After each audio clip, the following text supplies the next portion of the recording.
प्रभु यीशु मसीह के मधुर और मीठे नाम में सभी को जय मसीह की। आइए आज के सुंदर सुबह में परमेश्वर के वचन से हम लोग कुछ बातों को देखेंगे जो कि हम लोग देख पाते हैं दानियल उसका दूसरा अध्याय 17, 18वीं और 19वीं पद।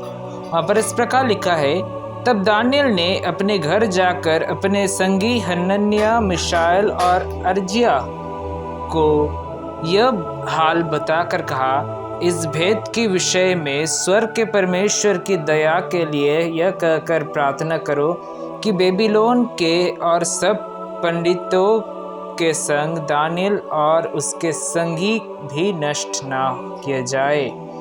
तब वह भेद दानियल को रात के समय दर्शन के द्वारा प्रकट किया गया और तब दानियल ने स्वर्ग के परमेश्वर का यह कहकर धन्यवाद किया। परमेश्वर अपने वचन के द्वारा सभी को आशीष दे। प्रभु का नाम महिमा में हो, आमीन। मेरे प्रिय भाई बहनों, परमेश्वर ने इस सुंदर सुबह में एक बात कहता है।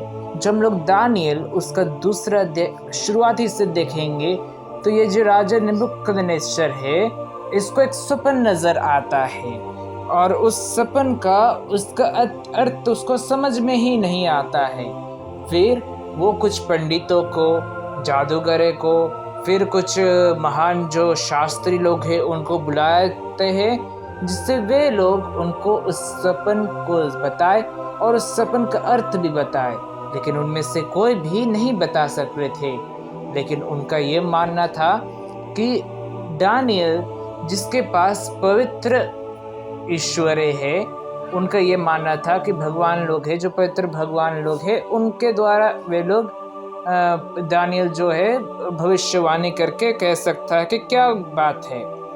तब दानियल ने क्या किया, उसने अपने संगी साथी को बुलाकर प्रार्थना किया परमेश्वर के पास और ये भी प्रार्थना किया कि हमारे साथ जो है संगी साथी तो है, प्लस जो जितने भी पंडित गण हैं, जितने भी शास्त्री लोग हैं, जितने भी जादूगर हैं, जो लोग ध्यान रखते हैं इस बात की कि जो राजा की मदद करते हैं हर एक बातों में, उनके लिए प्रार्थना किया कि वे लोग भी मारे ना जाए। वो सपन हमें दर्शन में दिखा। परमेश्वर से ने दुआ किया। अब देखिए, दानियल स्वार्थी भी बन सकता था, अपने लिए ही प्रार्थना कर सकता था। क्यों उसने सबके लिए प्रार्थना किया? क्या ऐसे बात होगी? लेकिन दानियल ने ऐसा नहीं किया। वो ऐसा कर सकता था कि वो अपने लिए प्रार्थना कर सकते थे, बोल सकते, प्रभु जी तुम मुझे आशीष दे जिससे मैं बच जाऊं, बाकी सब का मुझे नहीं पता।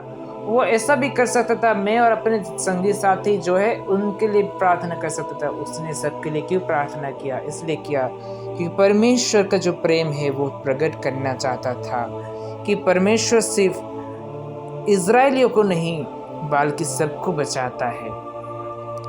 इस बात में दानियल एक काम करते गया। तो मेरे प्रिय भाई बहनों, जब हम लोग दानियल उसका 2 अध्याय की इस आयत को पढ़ते हैं, सिर्फ 2 अध्याय के इतने ही तक नहीं समझाता है दानियल अपने पुस्तक में, बल्कि और भी कुछ है जो हम लोग आने वाले समय में जब हम लोग सुबह के डिवोशन अटेंड करेंगे तब हम लोग उसमें देख पाएंगे। यहाँ तक हम लोग समाप्त करते हैं इस वचन के द्वारा। परमेश्वर के नाम की महिमा हो। सबको जय मसीह की।